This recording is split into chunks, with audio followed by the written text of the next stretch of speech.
Hello, and welcome back to the Harrison Fletcher Podcast. You're joined with me, Harrison Fletcher, and like always at the minute, I'm on my own. It's just been a bit difficult at the minute, because I've been moving, and it's just like trying to settle in. Then I've had to do a few jobs, like freelance cameraman jobs. I've got some exciting news to tell you, hopefully. Well, it's exciting for me. I don't know if it's exciting for you. So like always, when I'm on my own, I have a format to my videos. There's the news section, there's the film section, and then there's the personal section where I talk about all things to do with me. You know what I mean? It's just me. Just talk about Harrison for a bit. Let's just discuss me. I will say, by the way, if I sound a bit different, well, there's two reasons. If I sound a bit different, as in quality-wise, hopefully I do, because I'm using a Zoom H1 at the minute to record this podcast, so I'm getting a little bit more professional. Slowly but surely, we're getting there.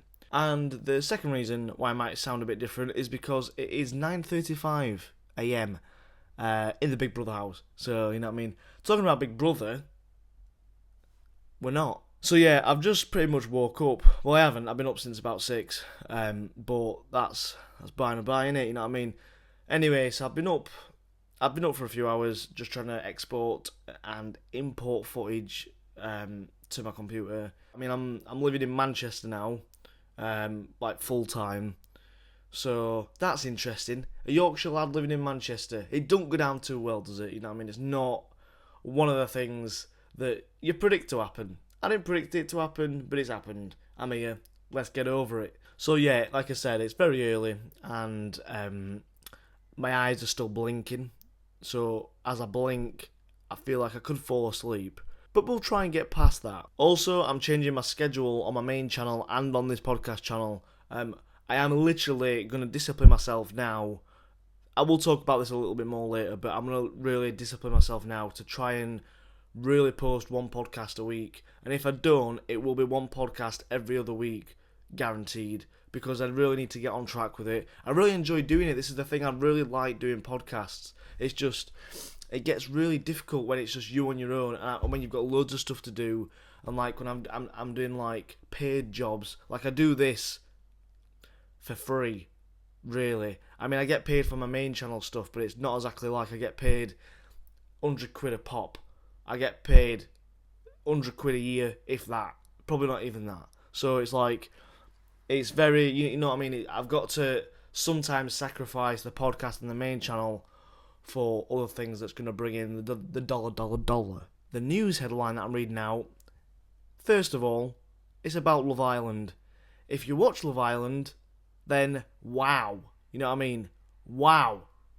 Have you not got anything better to do with your life than watch that shitty thing? You know what I mean? If you think Big Brother's bad, this is 10 times worse. I won't go anywhere near it. This is the closest I've been near it, reading an article about it. I will not watch it. It's a load of shit. The headline of this article is, Love Island, why are viewers complaining? Let me think about that one for a second. I'll answer your question. I know you've wrote an article about it, but let me answer it very, very quickly. It's a pile of fucking shite. That's what it is. That's why people are complaining. They're saying, get this shit off, let's have something else on.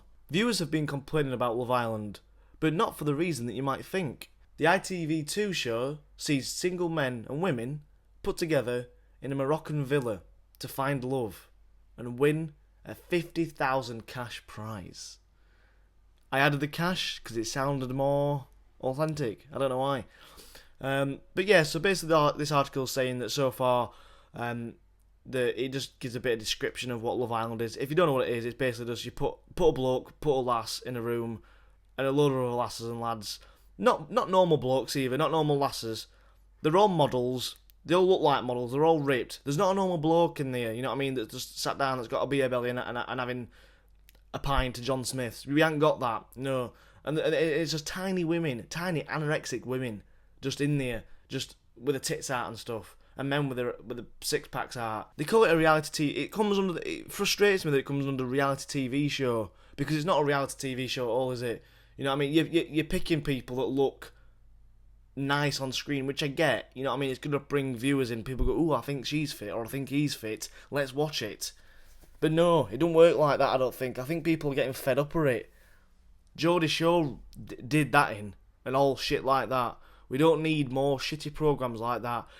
Honestly, I want to mention this really quickly as well. It's really messing up our society, programs like this. I mean, there's people that are out there that watch this, that have come from a great background, and that don't understand what they're watching.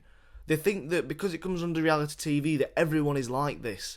That what you see on screen, that everyone acts like they do. Like people that go on Geordie's Show, people that are on Love Island, people that go on Big Brother. They think that people are like that, and they're not.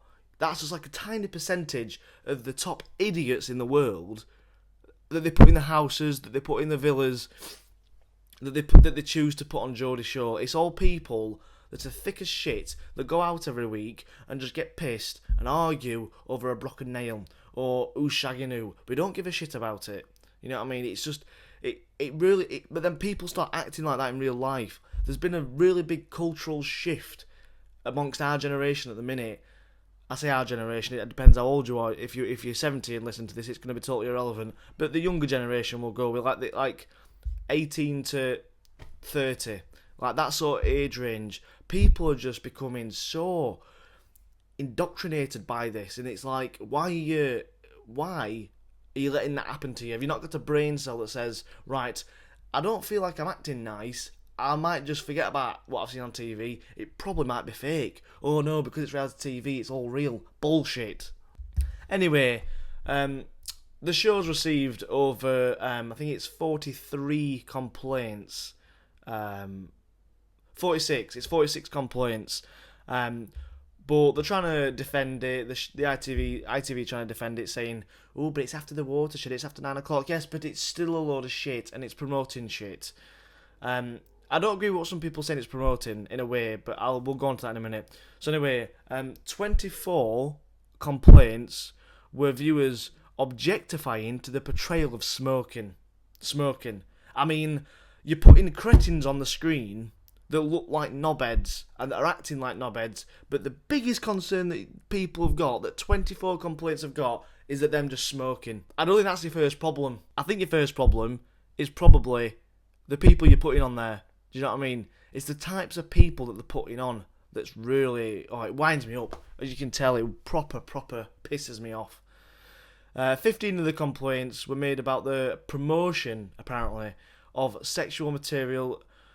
I mean, it's gonna happen, innit? You know what I mean? If you put in, there's about 5 lads and 5 lasses or 6 lasses in an house together. They're all young, they're all ripped, they're all good looking. You know what I mean?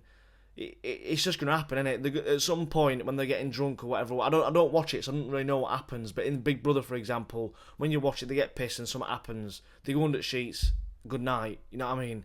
So it's gonna happen. If you don't want to watch that type of program, you just click away. If you're complaining that there's too much sexual material in it, don't watch it if it's offending you. On what tops it off as well, there's also been complaints about bad language. You know what I mean? If you watch a film after 9 o'clock, you won't complain about that film having bad language in it. Yeah, because it's a reality TV show, they're like, ooh, can't have swearing in it, I'm afraid. I don't get this thing about swearing as well. Like, it's swearing. I get it. I mean, if you've got an 8-year-old kid and they're coming out with, oh, fucking hell, I hate this twat, then obviously that's not great. It's not a great impression when he's going to school. But, I mean, when you're older, it's just a word, innit? At the end of the day, it's just a word. And people go, but words can hurt. But if it's just a general thing, if you're just saying, oh, fucking hell, I can't be arsed with this, then it's not really offensive. Well, offence is an opinion anyway, so that's that conversation over and done with. So that's about all I've got to say about that one. I mean, that one's it's just pure annoying, innit? If you watch Love Island, good on you. It just says a lot about your personality, I guess. It's just a load of shit, innit? But fair enough. If you enjoy it, you enjoy it. People enjoy what they enjoy. It's just some people have a taste. And the next headline that I'm going to go on to today, we're going to do 2. I know we always do 2. I haven't done this in over a couple of weeks, so I think I'm losing it a bit. Which says a lot, because this next one, hopefully, will be fun to talk about.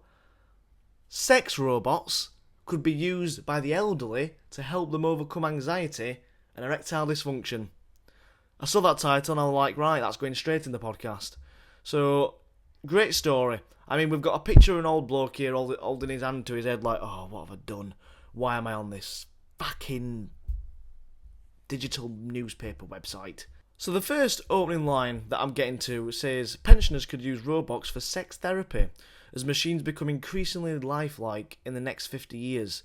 I mean, if you're 50 now and they're saying, oh, they're going to become lifelike in 50 years, I don't even want to be alive when I'm 100. You know what I mean? I don't even want to be here. I mean, if I'm fit and healthy at 100 years old, then bloody hell, I don't know how I don't know how well I've done it, and two, I don't even think I'd like it anyway. I won't like to say, oh, I'm 100. It just wouldn't sound right. I'm not sure that a sex robot is going to help erectile dysfunction. I'm no doctor. I could be completely wrong. But I think the thing with erectile dysfunction is that you can't get it up, or it's harder to get it up. I haven't researched, quite obviously. I don't know much about it, but I'm just saying, if they're looking at a woman and they can't get it up, if they look at a robot, I don't think that's going to help them. I like how about 10 years ago I watched a documentary about sex robots. I mean, I'm not addicted, bloody hell. I'm just chucking that fact in there for you. And the documentary were about, I think it was about 20 years ago, probably 10, 20 years ago.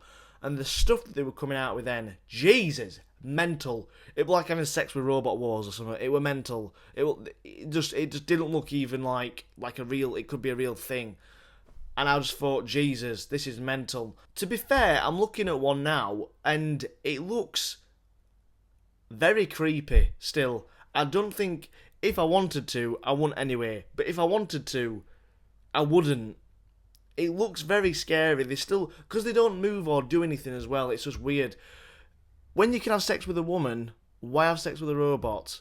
It's interesting this though. I've read it a little bit further down, and it said that reports have found that there are benefits to having sex robots at all in the planet.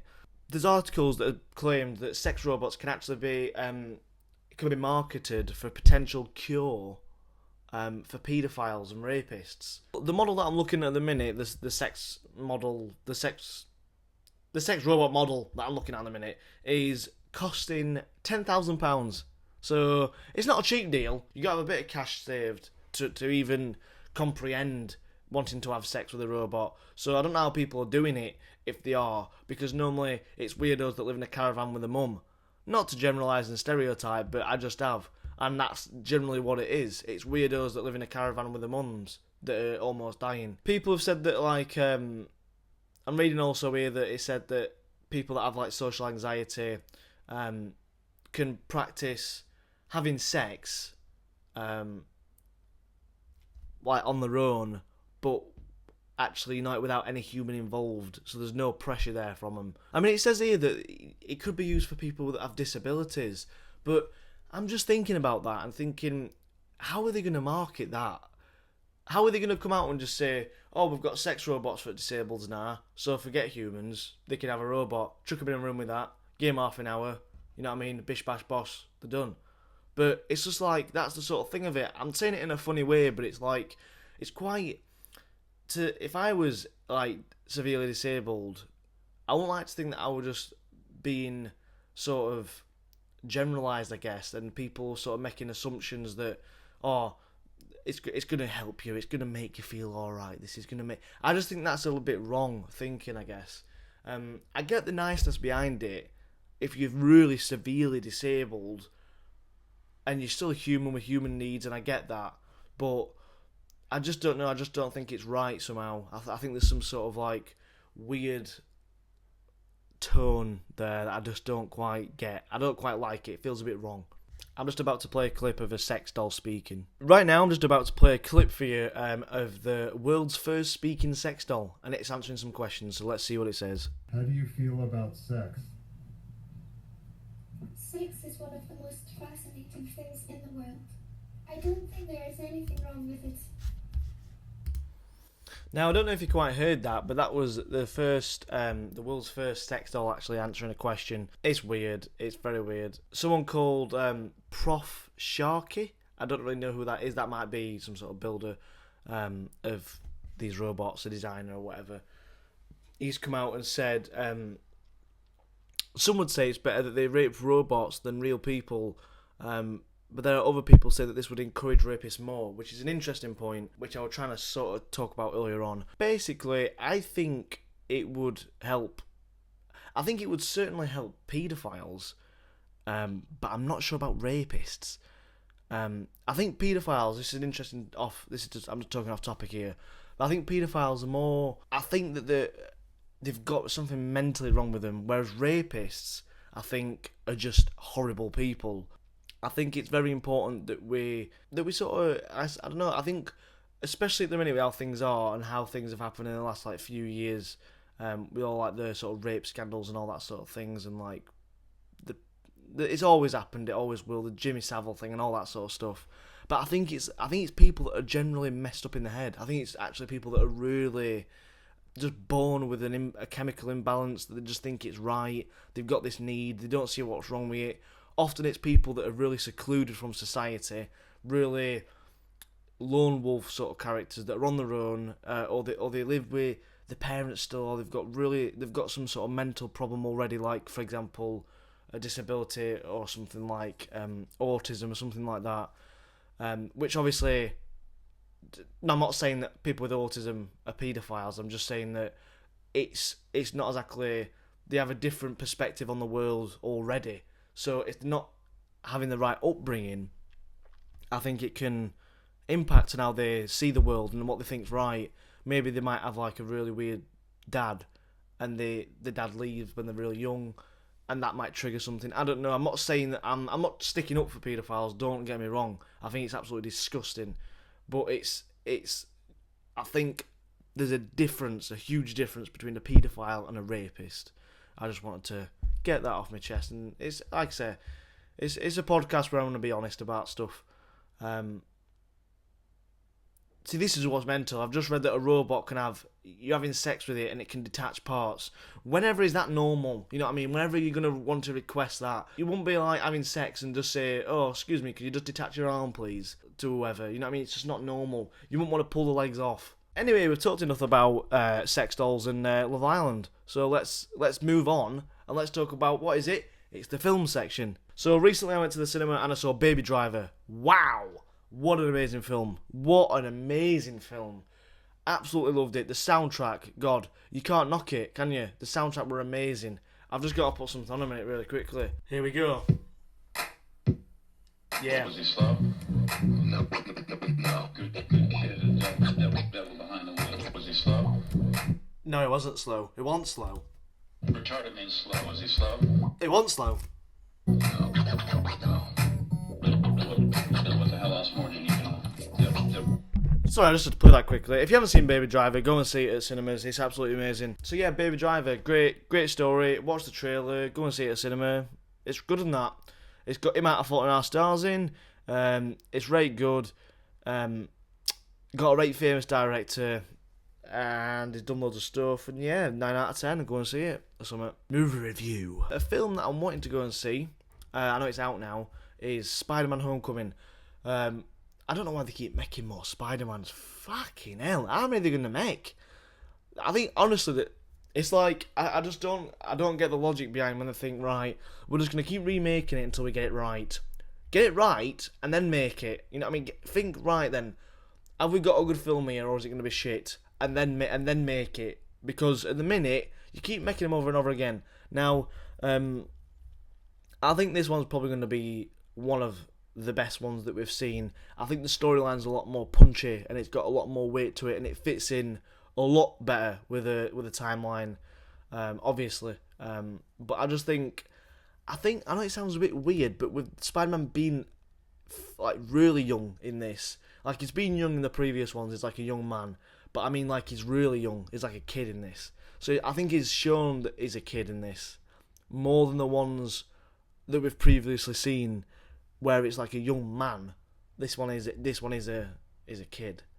Well, Ian is a young man, but he's a kid. I'm rambling like chuff. The element of like Tony Stark and stuff being in it will be really beneficial to the story, because I think it just, like I said, it just adds that more weight, that more depth, that more emotion. I like the idea that Tony Stark is this sort of like, oh brilliant, someone's just started playing music. I don't think you can hear it though. Great, no, it's alright. Someone's just in the flat above me playing Ed Sheeran. I mean, the feedback on it seems pretty good. I don't want to look at any reviews yet. I'm just looking at the ratings that it's got. And it's got 93% on Rotten Tomatoes and 8.3 on IMDb. So that's good. That's really good. And I'm excited to go and watch it. Now I'm going to go on to the personal section. And I haven't really got any major ideas for this, other than I previously mentioned, you might remember earlier on, I mentioned about a schedule change. What's going to happen with that is I'm going to be hopefully trying my best to try and upload on my main channel 2 videos a week. So that's 2 right rants. And then hopefully 1 podcast a week. Now, I don't know if this is going to actually work, but hopefully it does. And hopefully the plan goes well. Because I'm living in Manchester as well at the minute, I'm also being able to do a lot more freelance cameraman jobs.